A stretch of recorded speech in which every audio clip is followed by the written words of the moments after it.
Faith doesn't require all the answers. Faith simply says, I know enough about God to trust Him with what I don't know.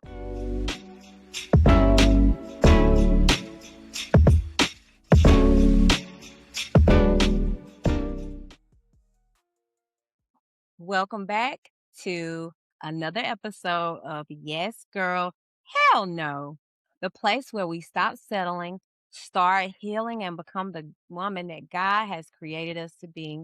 If this is your first time listening, welcome. I'm so glad you're here. Now, before we jump into today's conversation, let me catch you up. Right now, we are in what I'm calling the pivot chapter. This entire chapter is about those seasons when life starts shifting beneath your feet. It's the season where you realize that who you were can't take you where God is calling you next. We're talking about letting go, trusting God, making difficult decisions, walking away, starting over, and becoming. So, if today's episode speaks to you, and I know it will, I want you to go back and listen to the previous episodes because every conversation builds on the next. Think of them like chapters in a book. I don't want you to miss any part of the journey because here's the truth. Pivoting isn't just about changing your direction. Pivoting is about becoming the woman who your next destination requires. And today's conversation, baby, this one is personal because God is stretching me right now. He's asking me to take some really big leaps. Actually, he's asking me to take several. I'm not ready to tell you exactly what they are yet, but I promise you, you'll get to walk through them with me. And maybe that's why this episode feels so timely because I'm not speaking from the finish line. I'm speaking while I'm still in the middle of the pivot. So let's talk about the cost of staying comfortable. I used to think that comfort meant peace. I thought if everything felt familiar, if nothing was changing, if I wasn't rocking the boat, then maybe I was exactly where God wanted me to be. But I've learned something. Comfort and peace are not always the same thing. Peace comes from God's presence. Comfort comes from familiarity. Sometimes God gives us peaceful seasons, but other times the very thing we've mistaken for peace is actually keeping us from purpose. Comfort is sneaky. It doesn't trap you overnight. It slowly convinces you to lower your expectations, to stop dreaming, to stop applying, to stop believing, to stop expecting God to do something new. You begin settling for good enough because it's familiar. And one day you wake up and realize the prison you've been living in never had bars. It was built with routines, excuses, fear, and all the stories you kept telling yourself about why now wasn't the right time. Fear rarely introduces itself. Fear doesn't say, Hi, I'm fear. Instead, it whispers, like, maybe next year. Wait until you have more money. Maybe you're not qualified. What if people judge you? What if it doesn't work? We convince ourselves we're being wise when really we're just trying to protect ourselves from discomfort. Real wisdom leads us toward obedience. Fear leads us toward avoidance. And those two paths lead to completely different lives. God rarely gives us the entire blueprint. One thing I've learned about walking with God is He usually doesn't show us the whole staircase. He shows us the next step.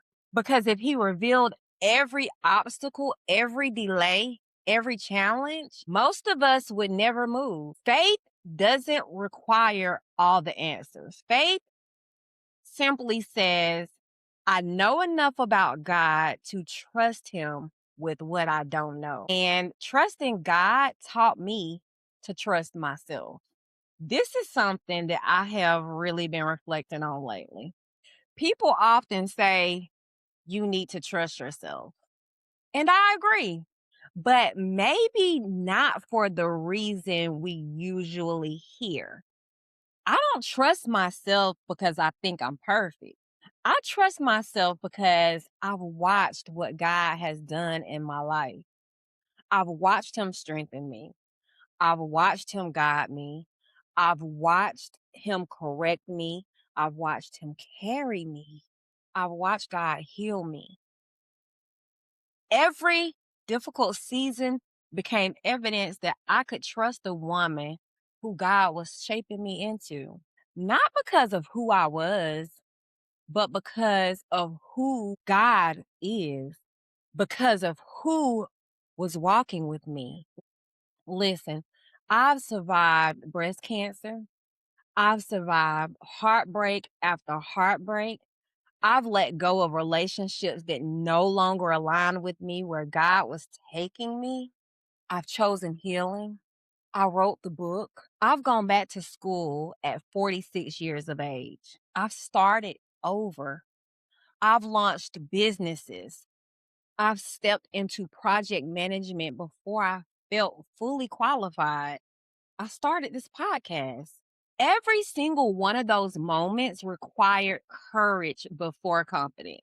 So today, when God asks me to take another leap, I don't trust the outcome.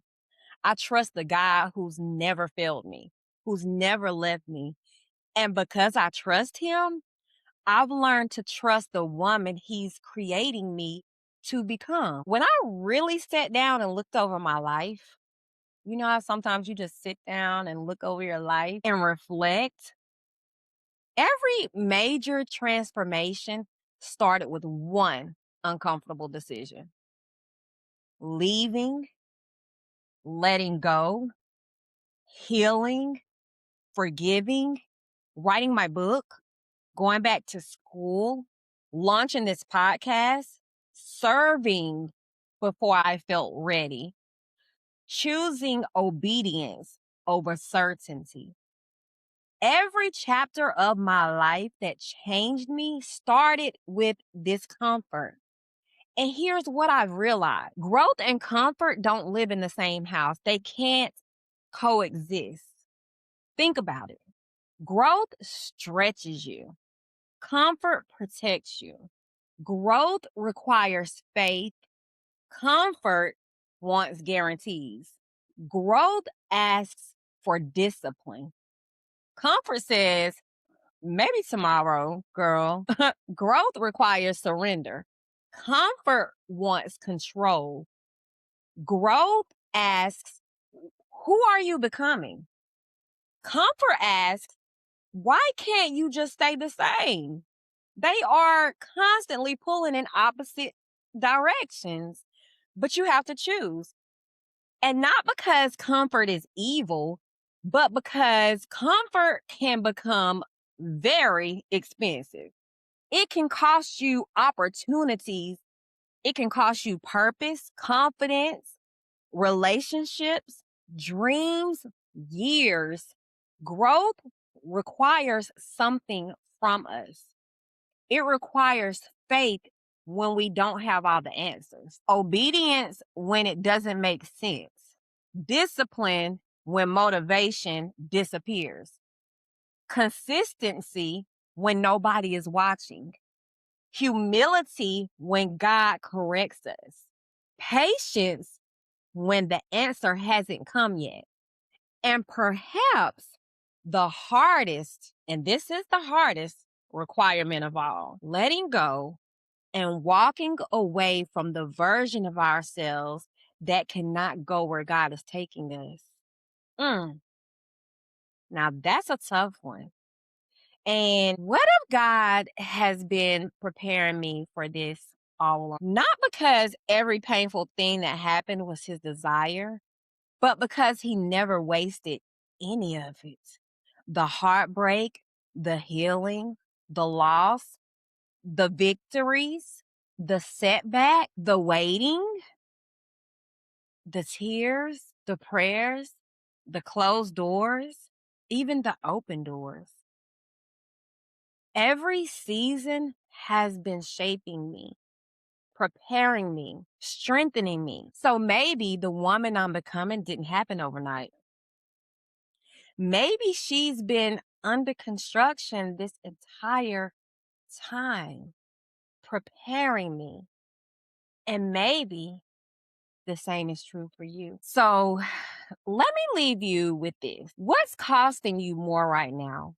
Changing or staying the same? Because both have a cost. Only one has the power to change your life. Before we go, let's end the way we always do, except this time with a declaration instead of an affirmation.